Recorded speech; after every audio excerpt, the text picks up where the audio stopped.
हे नाथ नारायण वासुदेवा, श्री कृष्ण गोविंद हरे मुरारी। हे नाथ नारायण वासुदेवा, हे नाथ नारायण वासुदेवा। बोले श्री कृष्ण भगवान की जय, कार्तिक महात्मा की जय। आज 29वां अध्याय। प्रभु कृपा से नहीं 28वां हो गया, 26, 27, 28वां हो गया। हाँ, कल हो गया। आज 29वां अध्याय। प्रभु कृपा से लिख रहा सुंदर शब्द सजाए कार्तिक मास महात्म का 29वां अध्याय। राजा पृथु ने कहा, हे नारद जी, आपने कलहा ने जिस प्रकार मुक्ति पाई यह सारी कथा हमको सुनाई है, मैंने भली प्रकार सुनी है। हे ऋषि परवर, यह काम उन 2 नदियों के प्रभाव से हुआ था। कृपा करके मुझे यह बताने की कृपा कीजिए। कृष्णा नदी साक्षात भगवान श्री कृष्णचंद्र जी महाराज का शरीर और त्रिवेणी नामक नदी भगवान शंकर का शरीर है। इन दोनों नदियों के संगम का मातम श्री ब्रह्मा जी भी वर्णन नहीं कर सकते, मैं करने में असमर्थ है। फिर भी चूंकि आपने पूछा है, अतः आपको उनकी उत्पत्ति का वृत्तांत सुनाऊंगा, ध्यान से सुनो। चक्षु मनवंतर के आरंभ में श्री ब्रह्मा जी ने सहस्त्र पर्वत के शिखर पर यज्ञ करने का निश्चय किया। वह सब देवताओं भगवान विष्णु और शंकर जी सहित यज्ञ की सामग्री लेकर उस पर्वत के शिखर पर गए। तब मैं ऋषि भृगु आदि ऋषियों के ब्रह्म मुहूर्त में उन्हें दीक्षा देने का विचार किया। इसके बाद उन्होंने श्री ब्रह्मा जी की पत्नी तवरा को बुलावा भेजा। वह बड़ी आहिस्ता से आ रही थी। इसी बीच में भृगु जी ने विष्णु जी से पूछा, हे प्रभु, आपने तवरा को शीघ्रता से बुलाया था, वह क्यों नहीं आई? ब्रह्म मुहूर्त टल गया है। इस पर भगवान विष्णु ने कहा, यदि तवरा यथा समय यहाँ पर न आई तो आप गायत्री को ही स्त्री बनाकर दीक्षा विधान कर दीजिएगा। क्या गायत्री पुण्य कर्म में ब्रह्मा जी की स्त्री हो सकती है? नारद जी बोले, भगवान शंकर ने भी विष्णु की बात का समर्थन किया। यह बात सुनकर भृगु जी ने गायत्री को ब्रह्मा जी के दाईं ओर बिठाकर दीक्षा विधान आरंभ कर दिया। ऋषि मंडल गायत्री को दीक्षा दे ही रहा था कि इतने में तवरा भी यज्ञ मंडप में आ पहुंची। श्री ब्रह्मा जी के पास में गायत्री को बैठा देखकर ईर्ष्या से क्रोध होकर तवरा ने कहा, जहाँ अपूज्यों की पूजा होती है और पूज्यों की अप्रतिष्ठा होती है, वहाँ पर दुर्भिक्ष, मृत्यु तथा भय तीनों अवश्यमेव हुआ करते हैं। यह गायत्री ब्रह्मा जी की दाहिनी ओर तथा मेरे स्थान पर बैठी है। यह अदृश्य बहने वाली नदी होगी, इसीलिए गायत्री की कोई नदी नहीं। आप लोगों ने अविचार से इसे जो मेरे स्थान पर बिठाया है, इससे आप भी सब के सब जड़ रूप नदियां होंगी। नारद जी ने राजा पृथु से कहा, हे राजन, इस तरह तवरा के श्राप को सुनकर गायत्री मारे क्रोध के लाल बबूला होकर अपने होठ काटने लगी। देवताओं के मना करने पर भी उसने उठकर तवरा को श्राप दे डाला। गायत्री ने कहा, ब्रह्मा जी जैसे तुम्हारे पति हैं वैसे ही मेरे भी पति हैं। तुमने व्यर्थ ही श्राप दिया है, अतः तुम भी नदी हो जाओ। एक दूसरे ने श्राप दे दिया। नारद जी ने कहा तब तो देवताओं में भी खलबली सी मच गई। वह तवरा को दंडवत करके करने लगे, हे देवी, तुमने जो ब्रह्मा आदि सब देवताओं को श्राप दिया है, इससे यदि हम सब जड़ रूप नदियां हो जाएंगे तो फिर निश्चय ही यह तीनों लोक न बच पाएंगे, क्योंकि यह श्राप तुमने बिना विचारे दिया है। अतः तुम इसे वापस ले लो। तवरा ने कहा, हे देवतागण, आपने यज्ञ के आरंभ में गणेश पूजन नहीं किया है, इसीलिए यह विघ्न उपस्थित हुआ है। मेरा यह श्राप कभी खाली नहीं जा सकता। इसीलिए आप सब अपने अंगों से जड़ीभूत होकर अवश्यमेव नदियां बनोगे। हम दोनों सोते भी अपने अपने अंशों से पश्चिम से बहने वाली नदियां बनेंगी। नारद जी ने राजा पृथु से कहा। तवरा के यह वचन सुनकर सभी देवता, विष्णु, शंकर आदि अपने अपने अंशों से नदियां बन गई। भगवान विष्णु के अंश से कृष्णा, भगवान शंकर के वंश से वेणी तथा श्री ब्रह्मा जी के अंश से ककुदमवती नाम वाली नदियां उत्पन्न हो गई। सभी देवताओं ने अपने अंशों को जड़ बनाकर वहीं सह पर्वत पर फेंक दिया। फिर उन लोगों के अंश अलग अलग नदियों के रूप में बहने लगे। देवताओं के अंशों से हजारों की संख्या में पश्चिम वाहिनी नदियां उत्पन्न हो गई। गायत्री और तवरा दोनों पश्चिम वाहिनी नदियां होकर एक साथ बहने लगी। उन दोनों का नाम सावित्री पड़ा। श्री ब्रह्मा जी के यज्ञ स्थल पर भगवान विष्णु और शंकर जी की स्थापना की। दोनों देवता महाबल तथा अतिबल के नाम से विख्यात हुए। हे राजन, कृष्णा और वेणी नदी की उत्पत्ति का यह वर्णन जो मनुष्य सुनेगा उसे नदियों के दर्शन और स्नान का फल प्राप्त होगा। बोले श्री कृष्ण भगवान की जय।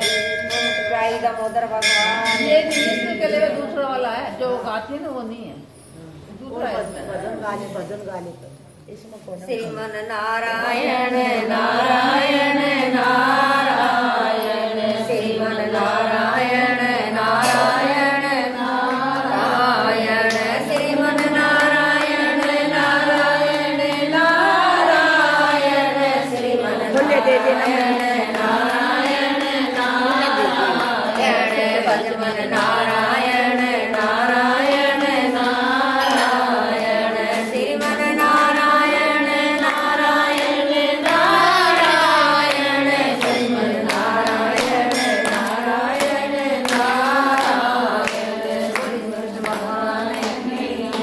बोले शिव शंकर भगवान की जय। मेरे सिर पर भांग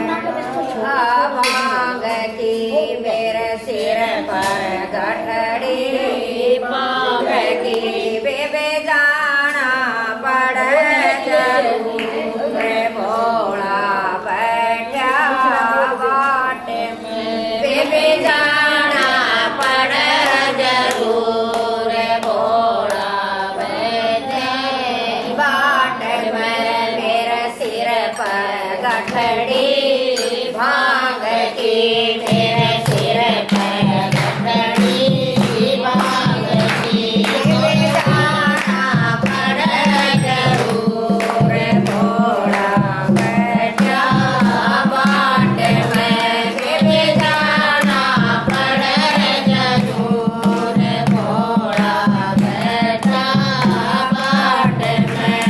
चले कर गंगा स्नान, चले कर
माता तेरी सदा श्रीमन नारायण नारायण नारायण